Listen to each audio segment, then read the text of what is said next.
Satanás é o mestre da ilusão, o pai da mentira. Então, como é que ele convenceria as massas a permanecerem fiéis, com fidelismo, a uma instituição ou mesmo a uma religião, se não utilizasse do recurso que ele sempre utilizou contra os homens, que é a nossa própria ambição, nossos desejos, e terem contemplados então todos os nossos interesses? Ele sempre abordou o homem com uma proposta de salvação do seu problema. Eu não digo a salvação proposta por Cristo, esse é um atributo único de Jesus. Porém, a ideia da salvação de Cristo não é algo individualizado no sentido de eu me salvo e os outros que se virem. Tanto é que Cristo propõe uma ideia de corpo, para que nós tenhamos uma unidade em corpo, ou seja, uma unidade coletiva. E nisso propõe-se a ideia do amor fraternal e o amor ágape, onde eu amo meu irmão assim como eu me amo. E Jesus vem e faz um reforço, um upgrade sobre isso, que nós nos amemos assim como ele nos amou. Porém, a religião, e ela é uma ideia antiga de oferecer um atendimento contemplado, os interesses realizados, os sonhos alcançados, os projetos ter a tutela e também o financiamento, a aprovação e os caminhos abertos por Deus, para que a minha vida, a tua vida, tenha prosperidade.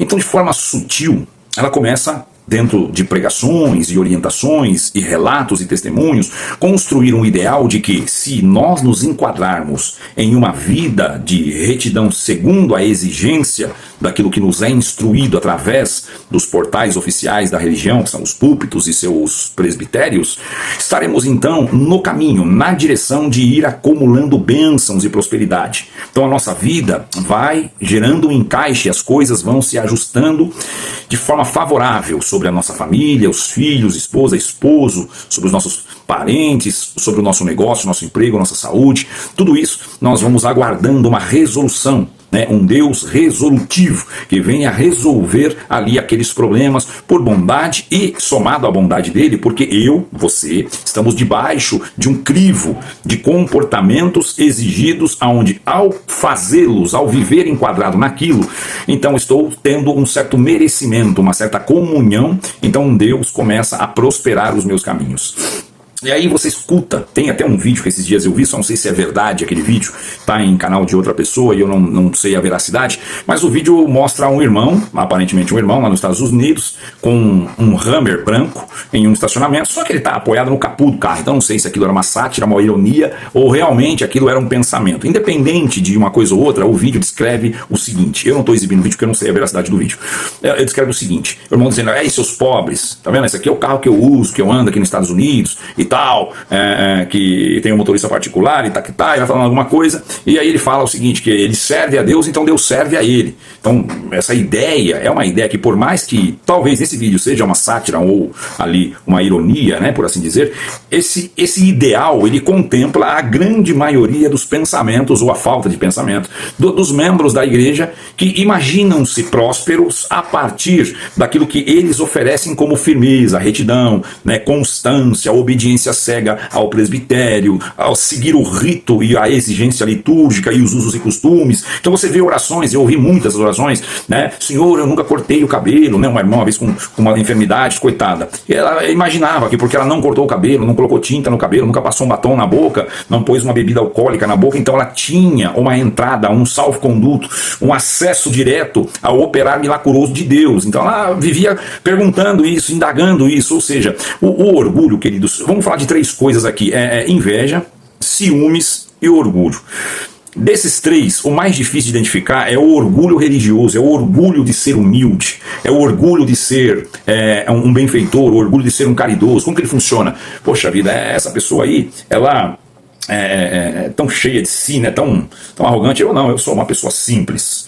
Ela perdeu a simplicidade assim que ela mediu o outro com a sua régua e pesou ele na sua balança e o condenou, tá certo? No momento que a pessoa fala também, por exemplo, poxa vida, essa pessoa tem recurso e não faz nada por ninguém. Eu, graças a Deus, sempre que Deus prepara, estou colocando a mão no bolso e ajudando fulano. Salomão disse o seguinte, que outra boca te louve e não a tua. Então, o orgulho religioso, ele contempla o ideal também de, eu não corto o cabelo, essa daí corta. Eu não uso calça, essa daí usa. Eu congrego todos os os dias ou todos os cultos, esse aí aparece uma vez por mês, né? Ou seja, fica metrificando o seu irmão naquilo, ou chamar de irmão é até hipocrisia, porque não é disso que o evangelho propõe quando se diz irmandade. Ou seja, o meio religioso, ele é uma vacina anti-arrependimento. Ele impede de verdade que a pessoa desenvolva-se como um cristão verdadeiro e genuíno. Então o ideal prometido e a ideia macro, de forma sutil derramada sobre as mentes, né, apregoando de forma insistente, e isso vai sendo evidenciado, né? Olha, se você obedecer a Deus, Deus vai te abençoar. Se você ser firme e fiel, Deus vai te prosperar, né? Teve até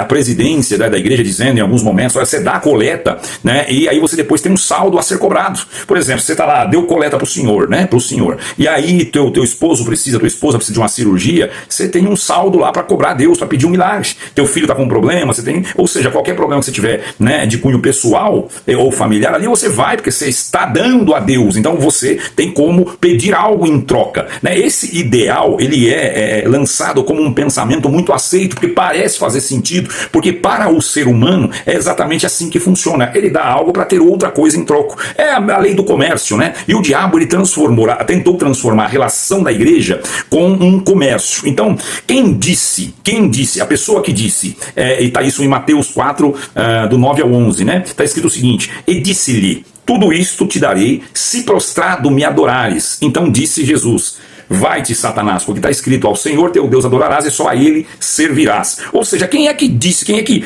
projeta esse ideal de você me adora e eu te abençoo? Não foi Deus.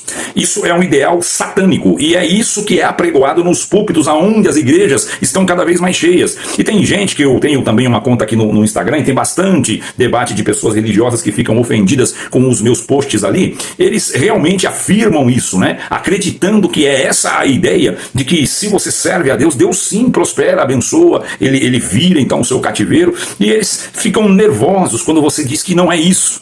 E aqui hoje eu quis trazer esse versículo, esse vídeo, na verdade, para te trazer também um ideal que está escrito, por exemplo, no Salmo 50, Deus fala o seguinte, olha lá, vou ler aqui a partir do que o Senhor fala, do versículo 7. Ó meu povo, ouça-me e o que direi. Essas são as minhas acusações contra você, ó Israel. Eu sou Deus, o seu Deus, não o reprovo por seus sacrifícios, nem pelos holocaustos que me oferece. Não preciso, contudo, dos novilhos de seus estábulos, nem dos bodes de seus currais, pois são meus todos os animais dos bosques. Eu sou o dono do gado nas milhares de colinas. Conheço cada pássaro dos montes, e todos os animais dos campos me pertencem. Deus dizendo, se eu tivesse fome, coisa que ele não tem, não lhes diria, pois meu é o mundo inteiro e tudo que nele há. Acaso Deus dizendo, acaso como eu, carne de bodes? Ou bebo sangue? Então, veja bem, agora um outro ponto. Lá em Jó, porque Jó, ele constrói uma ideia, eu tenho aqui no vídeo acima, vocês podem assistir, o pecado de Jó. Tem muita gente que não consegue aceitar esse meu vídeo aí, tem gente que ficou em dificuldade de processar essa ideia, porque Jó é um tipo de herói nos púlpitos evangélicos.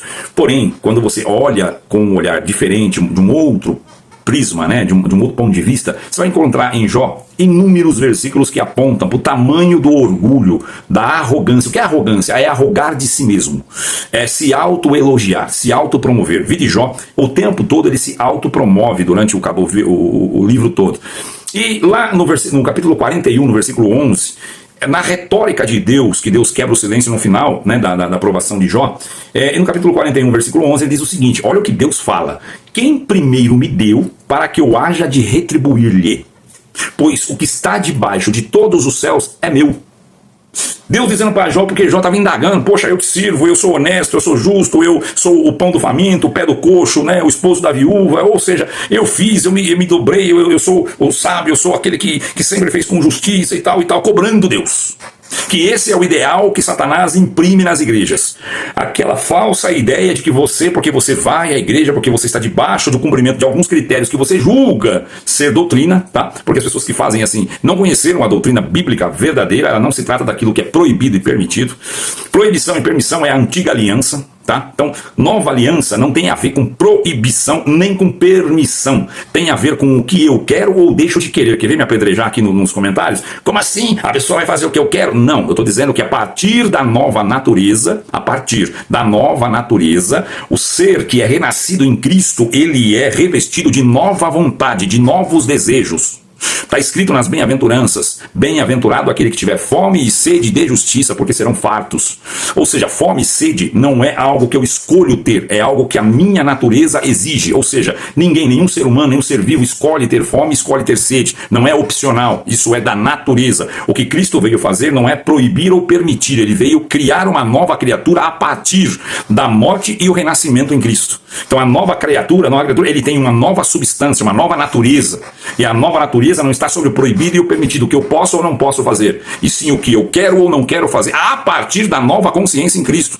É total liberdade em Cristo. É isso que Paulo vai falar lá em Gálatas. E a igreja, as 4 igrejas ali da Galácia, não conseguem compreender porque os judeus messiânicos da época estavam distorcendo e incluindo ali, né, a circuncisão, a guarda das festas e dos sábados e também a dieta judaica como um critério para a salvação. Então você vê Paulo desconstruindo isso. Não é sobre o que é proibido ou o que é permitido, é sobre o que a minha nova natureza agora tem fome e sede. Isso é bíblico, mas não é pregado nas igrejas. Então quando você ouve um vídeo desse, você fala: nossa, o Edu está falando que nós temos que viver para a nossa vontade. A nossa, que era de Adão, não. Essa tem ou teria que ter tido morrido em Cristo, ser crucificado com ele, porque é isso que a Bíblia propõe. Ok? E aí você vive uma nova natureza que é da mesma substância de Cristo. Essa, ela tem o desejo da justiça. Ah, mas eu peco assim mesmo. Você fala que se fosse assim, então ninguém mais pecava. Não, está escrito que o meu prazer já não está mais no pecado. Então eu posso pecar, o justo cai 7 vezes? 7 vezes ele se levanta? Sim. O nascido de Deus não permanece no pecado? Sim. Sim, não permanece. Ou seja, eu vou vivendo aquilo que é metanoia, que é arrependimento, que é muito distante, diferente de remorso. Judas, por exemplo, ele teve arrependimento? Não, ele teve um baita de um remorso. Por quê? Porque o remorso, a pessoa até se martiriza, tira até a própria vida, mas não consegue mudar o comportamento. Não tem força para renunciar uma atitude do velho Adão nele. Agora, a metanoia é aquilo que aconteceu com Zaqueu. Então Jesus entrou na casa de Zaqueu, ele nunca disse para Zaqueu: olha, Zaqueu, agora que você vai me seguir, então você não pode mais roubar, você não pode desviar dinheiro. Isso, nunca Jesus colocou nenhuma proibição. É aqui que o evangelho existe. Porque a nova natureza que foi nascida em Zaqueu, ele mesmo estava transbordando de desejo de restituir tudo aquilo que ele tinha defraudado e nunca mais cometer aquela prática. Vide o próprio apóstolo Paulo, que é arrependimento. Arrependimento não é só a mudança de comportamento, é a restituição, fazer do contrário. Vide Paulo, pega essa daqui. Paulo, ele era um homem, perseguidor, religioso, fariseu, cumpridor de todas as regras e mandamentos da lei. Ele mesmo diz isso, que ele era muito zeloso, muito mais do que a grande maioria. Então ele perseguia os cristãos e os matava. E ele portava as cartas dos sacerdotes que o autorizavam a tal ato. Então, quando Cristo encontra com ele, que ele é transformado e nele gera o arrependimento, então agora, ao invés de ele perseguir, ele é perseguido. Ao invés de ele matar, ele dá a própria vida. Ao invés de ele carregar as cartas dos sacerdotes para a perseguição dos cristãos, ele tira de dentro de si, do novo ser criado em Cristo, as cartas para o evangelho. Foi o homem que mais escreveu cartas. Ele portava cartas para perseguir e matar. Agora ele emitia cartas para salvar e amar. E ele deu a vida para o evangelho, tanto que ele é um mártir. Ele morre de forma decapitada, enfim, no final da sua vida. Então o evangelho não propõe essa ideia de troca, e sim essa ideia de metanoia. O que é metanoia? Meta é acima, além, metafísico, sobre. É uma visão macro, olhando de cima. Porque o indivíduo em si, ele sempre está querendo ser salvo. Então ele vai para a igreja para ser salvo. Salvar-se tanto do inferno, quanto dos problemas dessa vida, quanto das enfermidades, quanto de qualquer problema financeiro, ele vai para ser salvo. E se ele estiver bem, o resto que deu o jeito de cada um. Eu estou aqui por mim, cada salvação é individual e eu estou buscando o meu. Então, e aí lá ele vai também medir, né, além disso tudo, ele vai medir a prosperidade ou a benção de Deus a partir dos viveres daquilo, do carro da pessoa, da casa da pessoa, da condição da pessoa. Então, se a pessoa prosperou, aí sim esse cara é abençoado. Ou seja, principalmente a igreja é apaixonada por aquele tipo de storytelling que o homem e a pessoa conta que veio da pobreza, que era um analfabeto, um semi-analfabeto, mas Deus foi abrindo o caminho e ele prosperou e hoje ele é ali um empresário, um multimilionário. Então ali sim está o foco da igreja, né? A paixão. E aonde está o teu coração, aí estará o teu tesouro. Aonde está teu coração, aí está teu tesouro. Você vai lá, é isso. Então quem está no púlpito dizendo para você: olha, se você me servir, eu vou te abençoar, é isso. Por quê? Aí eu vou lá, pago os meus votos, dou ali a minha coleta, o meu dízimo e fico do lado de cá esperando as benções. Pô, eu fiz certinho esse mês, fiz certinho esse ano. Então, Deus me deu a graça de fazer tudo certinho. Então aqui a coisa está prosperando. Então eu estou aguardando esse Deus ídolo que ele recebe as minhas ofertas e me devolve em poder de benção. Eu estou sendo abençoado porque eu ofereci e eu recebo de volta. Então esse Deus dessas igrejas não é o Deus que Cristo nos apresentou como Pai. Esse é esse que está na capa desse vídeo. Chegou a ver a capa? Ficou escandalizado? Que bom, a ideia era exatamente essa. Porque é esse ser que está pregando e você está dizendo amém e glorificando. Deus não é balcão de troca. Deus não propõe um evangelho individualista. Deus não propõe que você se salve. Não. Deus propõe que você, sendo um salvo, salve a todos, salve a quem puder, salve a todos, revelando Cristo em você. Se expondo, sendo martirizado, ou sendo apedrejado, sendo criticado, sendo xingado. Bom, o Evangelho não propõe acolhimento público, não propõe aprovação social. O Evangelho não propõe que as pessoas te reconheçam e te aplaudam. Todos os que pregaram o Evangelho tiveram um fim, de alguma forma, trágico, um fim dificultoso. Mas todo mundo fica de olho naquela pregação, né, do apóstolo Pedro, porque teve ali, né, o Pentecostes, o derramar das línguas de fogo e a conversão de milhares de pessoas. Então, ali está o foco, né, das pessoas achando que de fato é esse o caminho. Aquilo é uma exceção. O Evangelho, mesmo você vê os apóstolos, os crentes primitivos, dando a vida, sangrando, morrendo, perdendo suas famílias por causa do Evangelho. E você aí, não gostaram do que eu preguei, eu não volto mais lá. Eu fui na igreja, não gostei muito daquela pregação. Meu irmão lá só prega a doutrina. Eu não, poxa vida, aí já passa uma guerra terrível, um dia cheio de problema, de dificuldade, uma prova doida, chega na igreja e fica ouvindo ainda pancada. Rapaz, que isso? A gente precisa de uma palavra de conforto. Exatamente, Deus nunca prometeu palavra de conforto. O conforto está na ideia e na compreensão de que Cristo morreu no nosso lugar. Isso deveria ser a plenitude e o transbordo de todo o coração cristão, estar confortável com isso, sentir o conforto nisso. E quando você que mede a benção dos outros através do que ele possui, até mesmo dos dons que aparecem nele, para o crente pentecostal aqui que acredita, né, nas profecias, nas revelações, e eu não estou dizendo que não existe, porque eu sei que existe, mas existe. Para que exista a falsa, né, isso já é uma verdade. Para que exista a falsa, tem que existir a verdadeira. Vamos lá, está escrito finalzinho do meu vídeo aqui, ó, Eclesiastes 8, verso 14. Pega essa chave. Ainda há outra vaidade que se faz sobre a terra. Há justos a quem sucede segundo as obras dos ímpios, e a ímpios segundo sucede as obras dos justos. Digo que também isso é vaidade. O que Salomão está falando aqui? Que há pessoas que andam em justiça e são retribuídas nessa vida com as obras dos ímpios, ou seja, eles são prejudicados, sofrem prejuízos, perdas, e há pessoas que são ímpias e vivem sendo recompensadas, abençoadas no sentido daquilo que você entende que é benção. Ou seja, prosperando financeiramente, desfrutando dessa vida, às vezes com muita saúde, um crente que você fala, poxa, esse aqui é tão crente, mas vive enfermo. A enfermidade, ela é um reflexo de muita coisa da nossa mente. Se você pesquisar um pouco, você vai ver que as enfermidades, quase todas elas têm fundo emocional, quase todas elas têm fundo emocional. Ou seja, você encontra um crente, ele só reclama.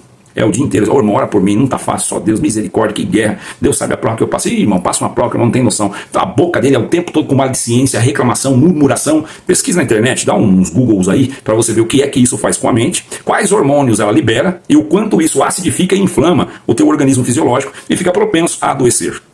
Está escrito lá em Provérbios, aquele que as palavras têm poder de construir ou destruir uma vida, aquele que usá-las bem colherá seus benefícios. E em Provérbios, acho que 23, 7, é isso? Não, Provérbios 4, 23, isso. Está escrito assim, cuidado com os teus pensamentos, porque eles governam a tua vida. É do coração que procede a fonte da vida. Aí, o que você tem feito tem trazido os resultados. Tem gente medindo o crente, porque ele está ali, aquela vítima constante, parece um crente muito firme, porque nunca deixou a casa do Senhor, como se Deus habitasse em templo feito por mão de homens.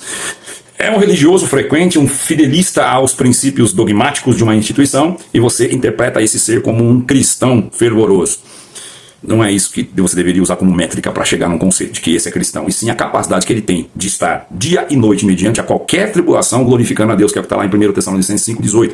Em todas as circunstâncias deem graças. E o segundo que se deveria aferir é a capacidade que ele tem de amar os seus inimigos, a capacidade que ele tem de perdoar seus inimigos, seus desafetos, e a capacidade que ele tem de pregar o evangelho de forma genuína. Isso sim, você poderia medir como sendo um cristão. Bom, o vídeo abarcou um monte de coisa e eu quero te chamar no final dele. Você quer estudar a Bíblia comigo? Quer compreender como é, de fato, versículo a versículo, livro a livro? Tem um curso, vou deixar o link abaixo. Você entra no grupo gratuito, que é um grupo que a gente coloca apenas alguns devocionais diários, não sou eu quem faço, tem alguns irmãos que fazem, e lá a gente disponibiliza o link desse curso. O curso contempla Gálatas completo, todos os versículos, todos os capítulos, apostilas, você recebe Bíblia para você nos acompanhar em PDF, é lógico para eu te enviar da King James 1611, que é onde eu uso ela para fazer os estudos. Gálatas completo, você vai tomar um choque muito grande com o que é religião, o que é fé. Fé, eu garanto para você, não estou falando que eu sei mais que ninguém, eu garanto para você que existe 99% você nunca ter entendido o que é fé, segundo o que vai ser apresentado em Gálatas. Oh, Eduardo, como você é sabido? Não, querido, eu não sei nada, apenas compartilho o que aprendo. Vamos lá. E depois você vai entrar já conosco na primeira epístola aos Coríntios. Então vou deixar o link abaixo, não é do curso, é o link do grupo. Você entra lá e chama o Jonathan, que vai estar todos os dias colocando ali os devocionais. Ah, mas irmão, eu quero ir direto para o curso. Então é o seguinte, eu vou deixar aqui no primeiro comentário fixado o link do grupo e o link do curso. Se você quiser ir direto para o curso, você entrou dentro do curso, já recebe Gálatas completo, todas as aulas gravadas para você assistir, reassistir, quantas vezes você quiser. E o Coríntios, irmão Eduardo? Bom, Coríntios tem a primeira aula feita, e começamos agora, e como entramos em recesso, teve esses dois feriados, o da semana passada e o que vai ter agora na terça, que é a virada de ano, e as aulas acontecem às terças, às 20 horas, pelo aplicativo do Zoom, ao vivo. Então nós deixamos em stand-by, as pessoas estão viajando, tem pessoas com a família, enfim, é um momento de férias, com as crianças também, e retomamos na primeira semana de janeiro, primeira terça-feira de janeiro, estaremos juntos ao vivo. Edu, mas não consigo participar ao vivo, dado ao trabalho, meu fuso horário, não moro no Brasil, tenho irmãos que não moram, que está conosco. O que eu tenho que fazer? Você assiste a aula gravada, porque assim que termina a aula, ela já sobe para uma plataforma onde você pode acessá-la quantas vezes quiser, ok? Qualquer dúvida, nos chame. Fique com Deus e até o próximo vídeo.